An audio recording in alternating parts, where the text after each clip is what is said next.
नमस्कार। कानूनी जानकारी के कार्यक्रम में हमारे साथ सुमित गिरी एडवोकेट जी मौजूद हैं और आपसे ही इस कार्यक्रम में घरेलू हिंसा अधिनियम के बारे में जानकारी आपसे चाहेंगे और हम चाहते हैं आप जानकारी प्रस्तुत करें। नमस्कार साथियों, मेरा सौभाग्य है कि मुझे आदरणीय राजेंद्र अग्रवाल जी ने कानूनी जानकारी में बुलाया है। मैं आज यहाँ पे आप लोगों को जानकारी दूंगा घरेलू हिंसा अधिनियम। घरेलू हिंसा अधिनियम एक बहुत ही महत्वपूर्ण कानून है हमारे देश की, भारत की महिलाओं के लिए। घरेलू हिंसा अधिनियम इससे पहले धारा 498 आईपीसी में इसको 2005 से पहले धारा 498 आईपीसी में इसको कवर किया जाता था। जो महिलाओं के साथ में अत्याचार उत्पीड़न होता था वो 498 कवर किया जाता था, लेकिन उनमें उनको इतनी त्वरित रेमेडी नहीं मिल पाती थी। तो भारत सरकार ने घरेलू हिंसा अधिनियम 2005 ये कानून पास किया। इसको हम protection of women from domestic violence 2005 के नाम से भी जानते हैं। बहुत ही उम्दा कानून है, जो हमारे देश की महिलाएं हैं उनके लिए बहुत अच्छा कानून है। और अगर हम इस कानून की स्पेशलिटी की बात करें तो इस कानून में चूँकि हमारे पास बहुत सी ऐसी महिलाएं आती हैं जो कहती हैं कि उनके साथ में उन्हीं के घर में हिंसात्मक कार्रवाई होती है, उनके साथ में उनका मानसिक शोषण होता है, उन पर अत्याचार होता है और वो आती हैं बेचारी डरी हुई होती हैं। वो कहती हैं कि हम अपने ही घर वालों के खिलाफ शिकायत करेंगे और अपने ही घर वालों के शिकायत करने के बाद क्या हम उस घर में रह पाएंगे नहीं रह पाएंगे। तो ये चीज़ें डरा करती हैं। तो इसके लिए इस कानून की अगर हम स्पेशलिटी की बात करें तो इसमें स्पेशल चीज़ ये है कि जो महिलाएं घरेलू हिंसा की शिकायत करती हैं, जब उनकी शिकायत मजिस्ट्रेट के वहाँ फाइल हो जाती है उसके 3 दिन के अंदर कोर्ट जो होती है उसकी पहली हियरिंग की डेट देती है। सेकेंडरी चीज़ ये है कि इस कानून की स्पेशलिटी ये है कि 60 दिन के अंदर उस प्रार्थना पत्र को कोर्ट को डिस्पोज करना होता है। अच्छा, तो ये चीज़ जो है इस कानून की बहुत ही उम्दा है। और अगर हम इसमें बताएं कि घरेलू हिंसा में इसकी परिभाषा क्या है, कि घरेलू हिंसा में कौन कौन तरीके की हिंसाएं होती हैं, तो अगर किसी इसमें 4 प्रकार की चीज़ें इसमें बताई गई हैं कि 4 प्रकार की हिंसाएं जो महिलाओं के साथ में होती हैं। पहली चीज़ है शारीरिक हिंसा। दूसरा है कि आर्थिक हिंसा। महिलाओं के साथ में अगर शारीरिक हिंसा जैसे उसको थप्पड़ मारना, उसके साथ में मारपीट करना, उसको शारीरिक प्रताड़नाएँ देना। आर्थिक हिंसा में चीज़ें आती हैं कि महिलाओं के साथ में उनका जैसे कोई महिला जॉब कर रही है तो उसकी सैलरी उससे छीन लेना, या कोई महिला जो घर परिवार चला रही है तो जो है उसको घर परिवार चलाने के लिए पैसा नहीं देना। ठीक, ये सब चीज़ें, या किसी महिला का स्त्री धन है उस स्त्री धन को उस महिला की इजाज़त के बिना बेच देना, तो ये सब चीज़ें आर्थिक हिंसा में आती हैं। तीसरी चीज़ है मानसिक हिंसा। मानसिक हिंसा जैसे कोई महिला है, अब अगर वो मान लीजिए कि गर्भ धारण नहीं कर रही है या अभी, तो उसको तरह तरह की यातनाएं देना या उसके पास जो है ताने देना, ताने देना, ये सब मानसिक हिंसा में आती है। या वो कोई काम कर रही है उस पे उसमें चीज़ें निकालना, तो ये सब चीज़ें मानसिक हिंसा में आती हैं। अगर हम बात करें कि गर्भ धारण करना या ना करना, ये महिला का अपना पर्सनल राइट उसका होता है। अगर हम भारतीय संविधान के आर्टिकल 21 की बात करें तो ये हमारा दैहिक अधिकार है। बिल्कुल, वो चाहे तो गर्भ धारण करे, वो चाहे गर्भ धारण ना करे, तो हाँ, लेकिन उसमें घर की महिलाएं होती हैं, पुरुष होते हैं, ये लोग उनको प्रताड़ित करते हैं। तो ये सब प्रताड़नाएं जो होती है मानसिक हिंसा में आती हैं। अब लैंगिक हिंसा।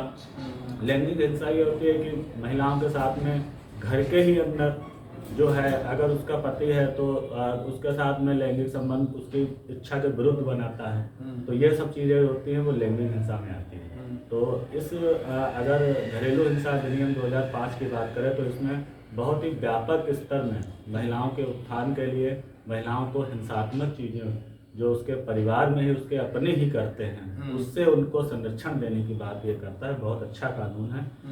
अगर हम घरेलू हिंसा में बात करें कि इसमें पीड़ित कौन होता है, मोस्टली अगर हम घरेलू हिंसा की बात करें तो लोगों का दिमाग यही जाता होगा कि जो शादीशुदा महिलाएं हैं वही पीड़ित होती है, लेकिन ऐसा नहीं है। घरेलू हिंसा में माँ जो है वो भी इसमें कवर होती है, बहन है वो भी कवर होती है, ठीक, और जो शादीशुदा महिला है वो भी इसमें कवर होती है। मतलब जो भी सगे संबंधी होते हैं जी, इसमें और सगे संबंधी के भी अलावा अगर कोई जी मतलब इधर उधर का जी भी अगर उसमें इन्वॉल्व होता है तो भी उसको भी उसमें आरोपी बनाया जाता है। नहीं तो हाँ, ये आरोपी की बात हो गई, लेकिन हम जो बात यहाँ पे घरेलू हिंसा में पीड़ित की बात कर रहे हैं, तो इसमें जो भी शिकायत करता है वो शिकायतकर्ता पत्नी भी हो सकती है, वो शिकायतकर्ता माँ भी हो सकती है, वो शिकायतकर्ता बहन भी हो सकती है। जो भी घर के अंदर महिला है अगर उसके साथ उत्पीड़न हो रहा है वो अपनी बहन, माँ और पत्नी ये लोग अपनी शिकायत कर सकते हैं।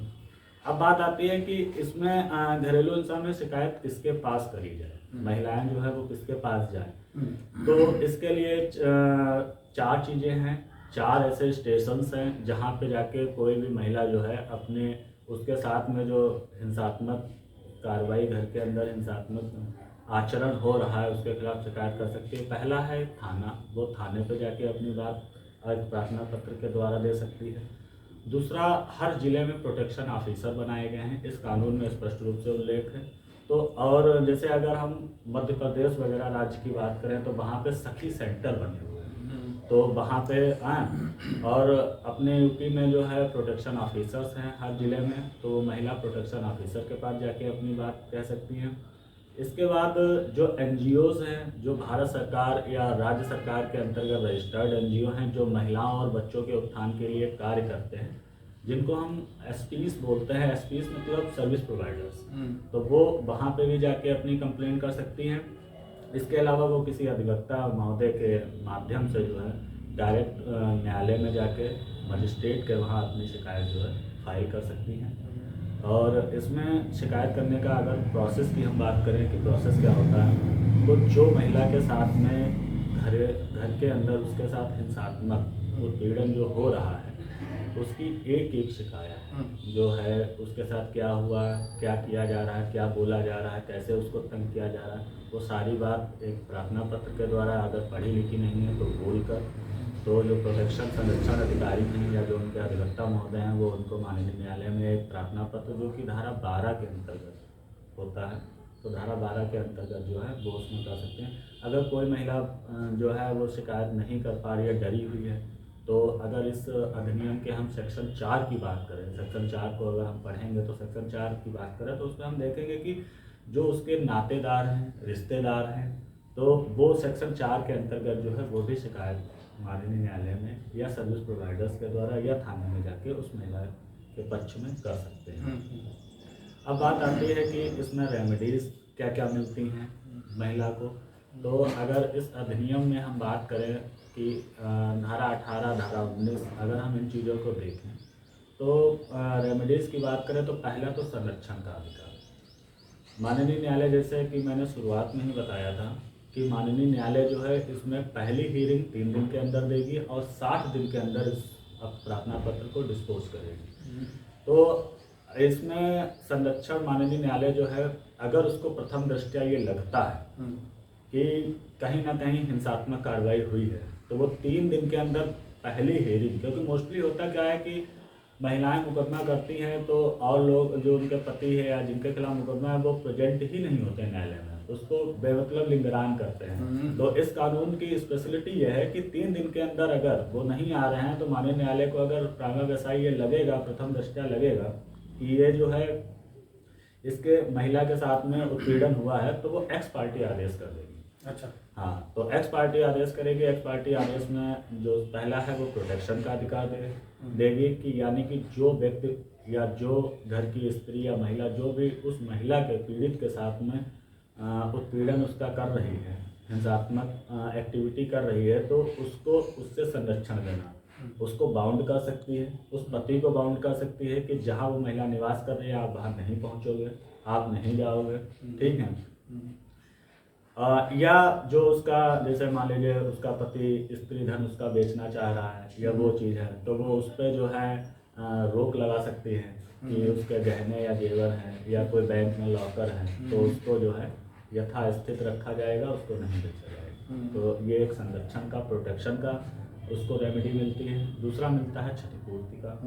क्षतिपूर्ति की अगर बात करें, महिला न्यायालय में अपना मुकदमा फाइल करती है तो महिला को विधिक जो सहायता है, जो फाइनेंशियली है, तो चूँकि महिला कहाँ से कमा के लाएगी, तो पति के द्वारा जो है उसको क्षतिपूर्ति दिलाई जाती है कि वो अपना अधिवक्ता नियुक्त करे और जो भी न्यायालय में खर्चा आ रहा है उस खर्चे को क्षतिपूर्ति करे। दूसरी अगर हम बात करें कि अगर कोई पति जो है अपनी महिला को घर चलाने के लिए खर्चा नहीं दे रहा, जो कि मैंने पहले बताया था, जो आर्थिक हिंसा में आता है, तो उसमें एक उसकी मतलब एक इंटरिम ऑर्डर माननीय न्यायालय पास करता है कि आपको इतना पैसा घर के लिए देना ही पड़ेगा, घर के खर्चे के लिए किया जाएगा। तो ये क्षतिपूर्ति की रेमेडी में आता है। और अगर हम तीसरी बात करें, इसमें एक बहुत ही स्पेशल चीज़ है कि कह सकते हैं घरेलू हिंसा में दिया गया है कि महिला के निवास अधिकार। अगर जिस घर में महिला रह रही है और उस घर में सब लोग उसका उत्पीड़न कर रहे हैं और वो उस घर में सर्वाइव नहीं कर पा रही, तो माननीय न्यायालय निवास अधिकार का जो है उसको एक संरक्षण देगी कि उस महिला को उसी घर में या फिर किसी किराए के मकान में जिसका पैसा उसका पति या उसका ससुर या जो भी कमा रहा है उस परिवार वाले देंगे जहाँ हिंसा हो रही, तो उस महिला को निवास का अधिकार एक उसके घर के अंदर ही एक कमरा या एक एरिया या उसके घर के अंदर एक संरक्षण दे दिया जाएगा कि यहाँ पे वो महिला रहेगी और इसको कोई इंटरफेयर नहीं करेगा। अच्छा, हाँ, कोई इसको परेशान नहीं करेगा, यहाँ तक कि उसकी बिना इजाजत के उस एरिया में कोई एंट्री तक नहीं करेगा। Very good. और दूसरी अगर बात करें कि अगर महिला वहाँ नहीं रहना चाहती है तो महिला को किराए के मकान में या किराए के मकान में महिला रहने के लिए आवेदन न्यायालय को लगेगा कि ये उस घर में नहीं रह पा रही है या इसको प्रोटेक्शन नहीं मिल पा रहा है, तो उसको एक किराए के मकान में उसका पति उसका किराया देगा और वहन करेगा और उस वो पति जो है वो वहाँ पे उसकी एंट्री भी नहीं होगी। अच्छा, तो उसको प्रोटेक्शन का अधिकार महिला को मिलेगा, उसको नो एंट्री। ठीक, टेलीफोनिक कन्वर्सेशन पे भी संरक्षण है। अच्छा, अगर माननीय न्यायालय चाहेगा तो उसको टेलीफोनिक कन्वर्सेशन से भी उसके पति को बाउंड कर सकती है। अच्छा, आप उसको नहीं परेशान कर सकते हो, चाहे ये चीज़ बहुत ही अच्छा कानून है। और हम तो ये चाहते हैं कि जो भी महिलाएं समाज की, भारत की, जिनके साथ में उत्पीड़न हो रहा है वो तुरंत आगे आए अपना, वो इस कानून को, इसकी बारीकियों को समझें और इस कानून के तहत जो है अपनी रेमेडी प्राप्त करें, अपने शोषण के खिलाफ आवाज़ बढ़ाएं। अगर उनके साथ में किसी भी तरीके का शारीरिक हिंसा, आर्थिक हिंसा, मानसिक हिंसा या कोई भी लैंगिक हिंसा हो रही है तो वो इस कानून के तहत जो है रेमेडी प्राप्त करें। बहुत बहुत धन्यवाद आपका, इस कार्यक्रम में आप आए। और इसी कार्यक्रम में थोड़ा हम ये जोड़ेंगे कि कभी कभार ये देखा गया है कि एमबी एक्ट में पुलिस जब जांच करती है तो वहाँ पर कहीं हेलमेट, कहीं बीमा, कहीं आरसी, इसी कागज को देखते हुए आपकी जांच करती है, वाहन की जांच करती है। उसी में देखा गया है कि जैसे उन्होंने आपका चालान बना दिया, तो जिसका चालान बनाया तो बिना मतलब पब्लिक उलझ जाती है पुलिस से, और उलझने पर इतना वो उग्र हो जाते हैं कि वो अपना उनका वीडियो बनाने लगते हैं। वीडियो के साथ साथ कुछ ऐसी बात कर देते हैं उसी में। वीडियो बनाना तो आपका ठीक है, आप अपना साक्ष्य एकत्र कर रहे हैं उनके खिलाफ, लेकिन वीडियो में ही आप खुद गलती कर जाते हैं और उस गलती पर वही पुलिस पहले तो चालान करती है एमबी एक्ट का, हेलमेट और बीमा और आरसी पर, और फिर वही पुलिस कहती है कि ये सरकारी काम में आपने बाधा डाला। तो पता चला आप ज्यादा घिर गए। तो जब भी कभी इस तरीके का मौका आए, आप फंसे, एमबी एक्ट में कोई अगर अधिकारी, पुलिस अधिकारी अगर जांच कर रहा हो तो आप बड़े ही मैनर से बात करें, अपने कागज दिखाएं, और अगर किसी प्रकार कोई कागज आपके पास लेस है, माइनस है, नहीं है आपके पास, तो अन्य विनय कर ले। अगर वो नहीं मानते हैं तो वो ज्यादा क्या करेंगे, चालान कर देंगे। हेलमेट, बीमा किसी पर 1000 है, किसी पर 2000 है, और अगर आपके पास वो वास्तव में कागज है, आप भूल गए हैं, घर पे रखे हैं, तो ज्यादा वो चालान करेंगे, फाइल न्यायालय में जाएगी। आप फाइल जब न्यायालय में जाएगी, जब आप प्रस्तुत कर देंगे तो वो जो चालान हुआ है वो माइनस में चला जाएगा। और किन्हीं कारणों बस चालान के समय अगर पुलिस अधिकारी या पुलिस कर्मचारी अगर कोई अभद्रता करता है, कोई आपसे गलत तरीके से पेश होता है और वीडियो उसकी बना लें, लेकिन आप अपशब्द मौके पर ना कहें, और अगर आपको लगता है कि हमारी इस अधिकारी ने, इस पुलिस कर्मचारी ने हमारी बेइज्जती कर दी है, तो आप सीधे उनके अधिकारी को लिखें, ना लिख पाए किसी अधिवक्ता से मिले, आप अधिवक्ता से कहें, वो आपकी पूरी जो भी कहानी वहां पर हुई है वो लिखितबद्ध कर देगा और उनके खिलाफ कार्रवाई के लिए आगे बढ़ा देगा।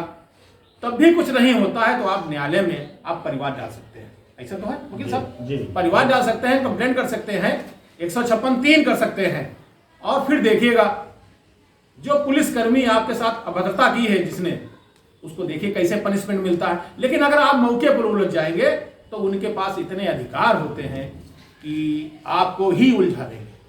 तो सभी से निवेदन है कि ऐसा जब भी आपके साथ कहीं पर, किसी रोड पर, किसी मौके पर पुलिस अधिकारी वाहन अगर चेक कर रहा हो तो आप वाहन को चेक करा लें और जो भी कागज हैं आप प्रस्तुत कर दें। अगर कोई कागज नहीं है और उस पर अगर चालान हो रहा है तो चालान होने दें, और अगर वो कागज नहीं है तो वो तो पनिशमेंट आपका पड़ेगा ही, न्यायालय में देंगे या आप पुलिस विभाग को देंगे। और अब तो ऑनलाइन होने लगे हैं, अब तो फोटो खिंच जाते हैं, और फोटो भी खिंच जाते हैं, आपका मैसेज आ जाता है उसमें। लेकिन अब उसके बावजूद भी अगर सभी कागजात आपके पास हैं तो आप न्यायालय में जब प्रस्तुत करेंगे तो जो भी फाइन है आपका वो माइनस हो जाएगा। आज का कार्यक्रम यहीं पर समाप्त कर रहा हूं और आपको पुनः धन्यवाद देता हूं इस कार्यक्रम में आने के लिए। बहुत बहुत धन्यवाद। नमस्कार।